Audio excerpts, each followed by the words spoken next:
and welcome to our show, Health and Wellness, Myths versus Facts. I'm Gargi Rawat.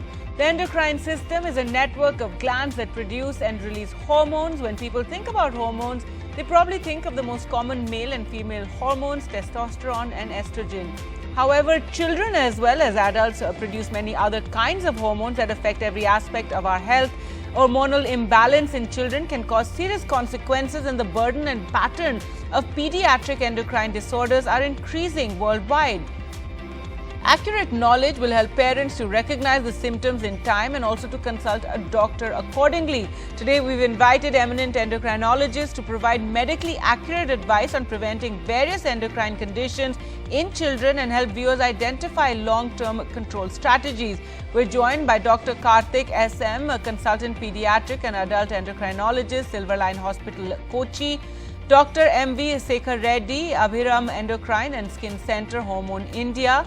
And Dr. Suhas Khere, a consultant endocrinologist, diabetologist, Noble Hospital, Pune. Thank you so much, doctors, for joining us and, creating awareness about this very important issue. Dr. Karthik, I'd like to start with you. If you could explain to the viewers what is the role of hormones in our body and how do they work? Yeah, thank you, Ms. Gargi, for having me in. So basically, hormones are nothing but chemicals or substances that are majority ways it is a protein, but certain times it can also be something called amino acids or steroids. They work by traveling throughout the body and acting in various tissues throughout the body. Basically, they regulate the metabolism in the body, meaning temperature, the hunger, satiety patterns, and they are also helpful in regulating calcium levels, glucose levels and sodium levels. They help in maintaining BP, and they are also important for reproductive functions. Reddy, what types of endocrine disorders are common in children and are these serious disorders? Good afternoon. Thank you for having me here. Common endocrine disorders we see in children are diabetes and hypothyroidism, and growth disorders like short stature, and as well as puberty disorders like precocious puberty and delayed puberty. Usually diabetes, previously we used to see commonly type 1 diabetes, which happens due to the absolute deficiency of insulin, a hormone called insulin produced by the pancreas, where the child will be presenting with a rapid onset of increased thirst, weight loss and increased frequency of urination. So these symptoms should not be neglected in a child. We definitely need to check blood glucose immediately if the child is having these symptoms. Apart from these common endocrine disorders, there are some rare disorders which are serious, like disorders of sexual development, where we need to examine the genitals of the child so that the bearing on the sex of rearing will be looked after at the earlier and the orientation of the child can be made. Not only this, we also have an entity called adrenal crisis, which may present at the time of birth. So these also need to be seen. These are all the serious disorders.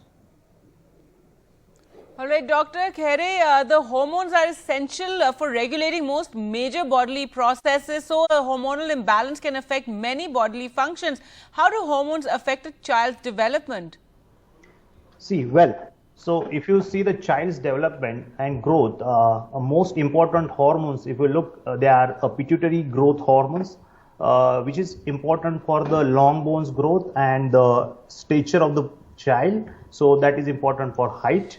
Then comes the thyroid gland, which secretes two hormones called as T3 and T4. And these hormones are very important for the metabolism, for the brain development, for the stature also. Then comes the important hormones, which are the reproductive hormones, which governs the reproductive system. In the males, we see the testosterone, which is produced by the interstitial cells of the testes, and it helps in the genital development and pubertal development. Likewise, in girls, there is hormones called estrogens, and they are secreted by the ovaries.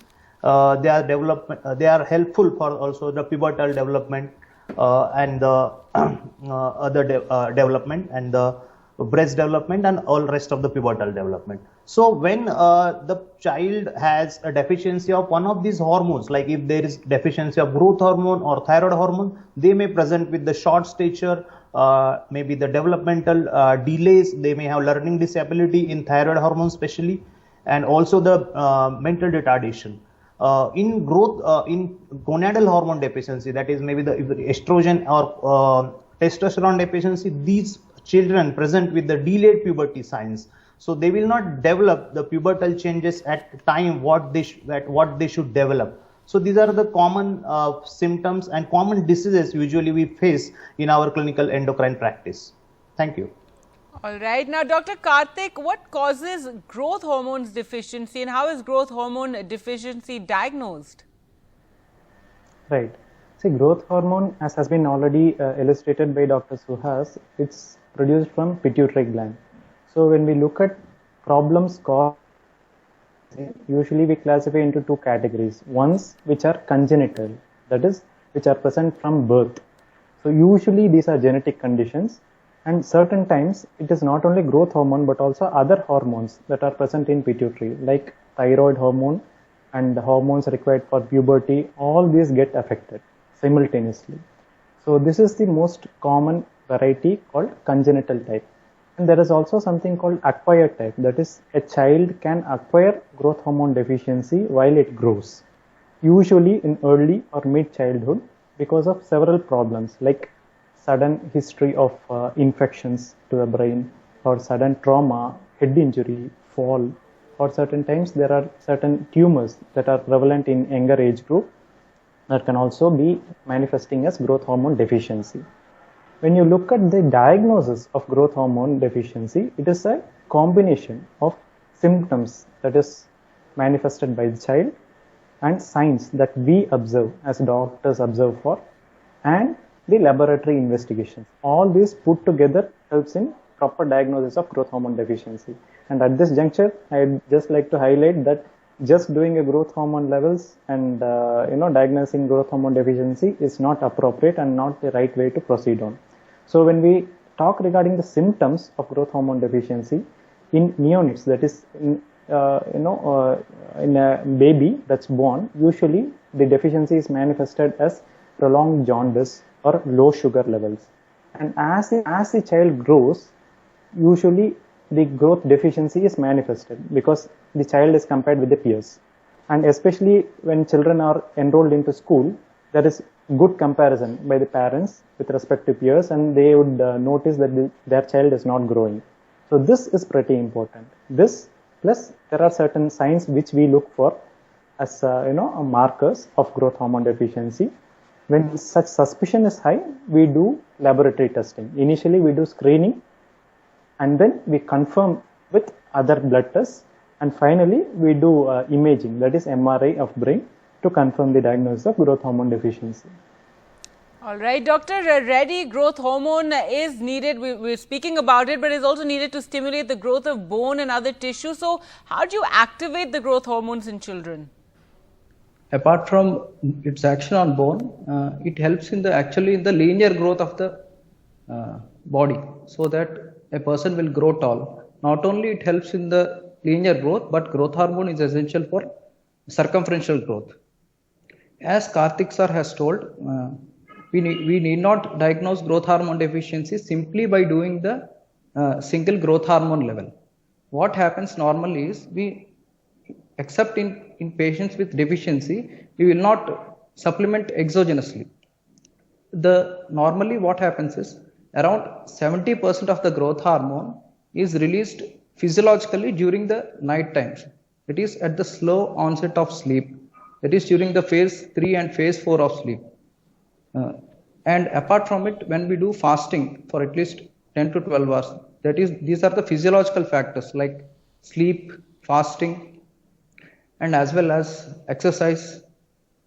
These factors will help in the release of growth hormone.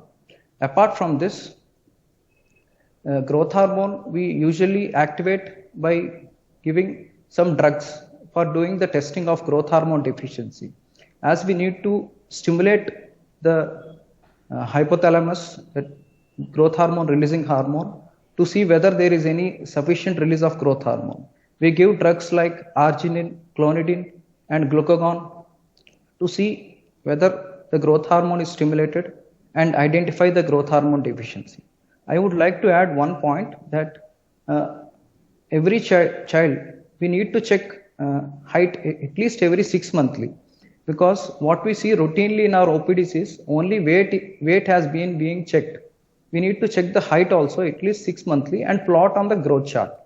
And if there is any deceleration of the height, or if the height is static, or if the height velocity after the age of 5 years till the puberty is attained, if it is less than 5 centimeters, as I told, if there is any deceleration, these are the factors that should suggest that the child is not growing adequately, and they should immediately meet the doctor for the poor growth. All right, Dr. Khere, thyroid disorders are also common in children. What causes hypothyroidism in children, and what is congenital hypothyroidism? Yeah, I think that is a great question. As all we know, hypothyroid disorders are very common in adults, but also they are common in children as well. In children, most of the time, the common etiology is nowadays is called as autoimmune hypothyroidism. That suggests our own body's immune system acts against our thyroid, and it just destructs our thyroid, and that's why the thyroid hormone production becomes less.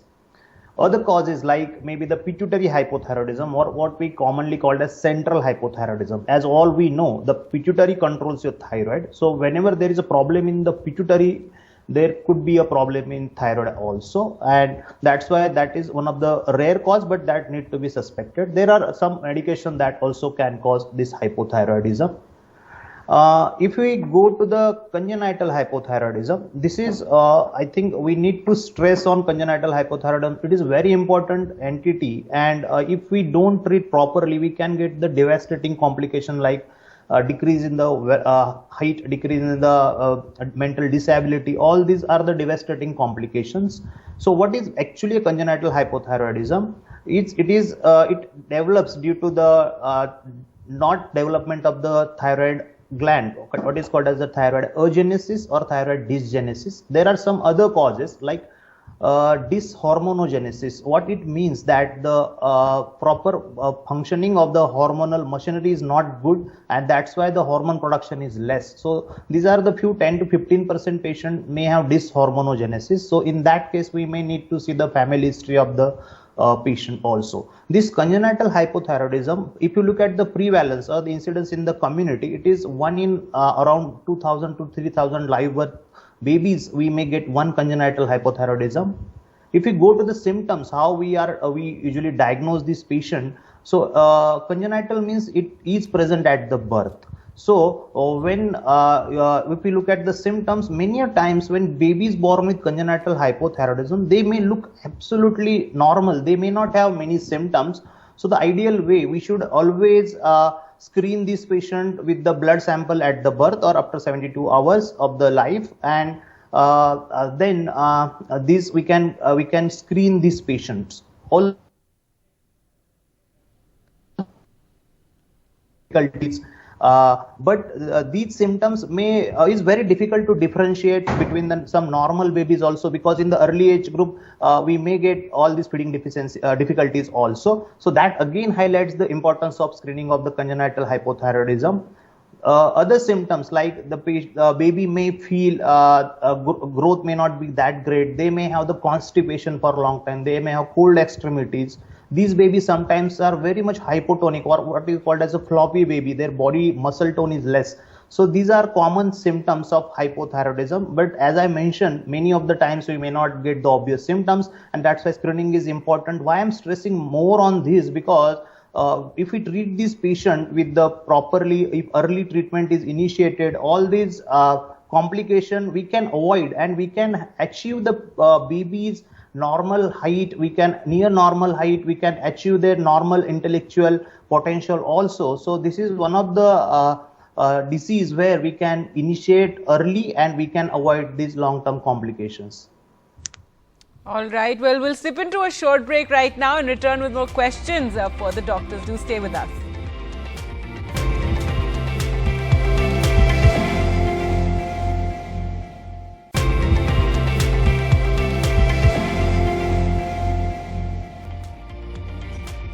Welcome back. You're watching Health and Wellness, and we're talking about hormones and health. Let's go across to our doctors. And Dr. Karthik, how common is early onset puberty, and what are the causes of early onset puberty? Right. So early onset puberty is actually pretty rare, but before we delve into it, we'll have to understand what is puberty and what is early onset. It is actually defined in a girl when there is development of breast before the age of 8 years, or when she has menstrual periods before age of 9 years, and in boys development of reproductive organs before the age of 9 years. So it is pretty common in girls when we compare with boys, and the most important cause in the majority of cases, it is what we call as idiopathic. There is no specific cause behind that. And of late, we have been seeing that several girls have been going on to early onset puberty because of several changes in our lifestyle and because of several factors, what we call as endocrine disruptor chemicals. That is presence of microplastics, lots of air pollution, the polluted water which we drink, and so on and so forth. Second important epidemic that is going on is obesity. So because of these two major implications, several girls are going into early onset puberty. And when we look at the exact causes, as I had said, majority are what we call as causeless, idiopathic. We don't find a specific reason. But generally, we classify the causes according to problems pertaining to brain and pituitary, problems that are not in brain. So when we look at the problems in brain, it can be because of certain infections, or certain developmental problems, or certain trauma, that is injury, head injury, or rarely tumors also that are present in the brain. And when we look at the other causes for early onset puberty, that is other than brain, there are several endocrine organs that can produce male or female hormones, especially reproductive hormones, reproductive gland organs. But apart from that, even adrenal gland or problems related to adrenal gland can also manifest as early onset puberty. Rarely, there are certain genetic conditions that can affect several organs like bones, skin, that can also cause early onset puberty, and even severe thyroid problem can also land up in early onset puberty. All right, Dr. Reddy, now staying with this issue of being overweight, does being overweight lead to early puberty? Yeah, right. As Karthik sir told, overweight or being obesity due to rapid urbanization, especially after this COVID lockdown and this online classes, there is rapid rise of obesity. Obesity will lead to early puberty. The reason being, in obese individual, there is an extra amount of fat, and there is a chemical called leptin, which is a permissive factor for onset of obesity. Apart from this mechanism of leptin, there will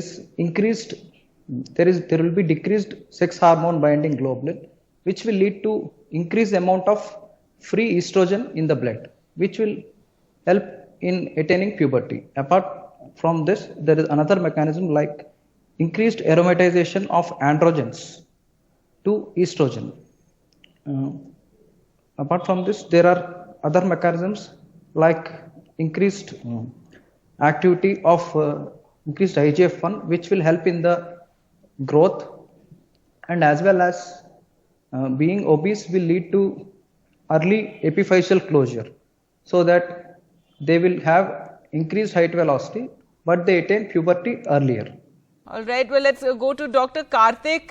Dr. Karthik, what is amenorrhea in teens and what causes missed periods? Right. See, amenorrhea basically means amenorrhea, absence of menstruation.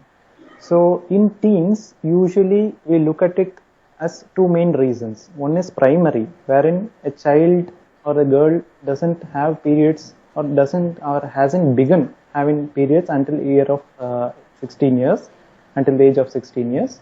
That is called primary. So that is a bit rare, but there are specific causes, certain genetic conditions and ovary related problems.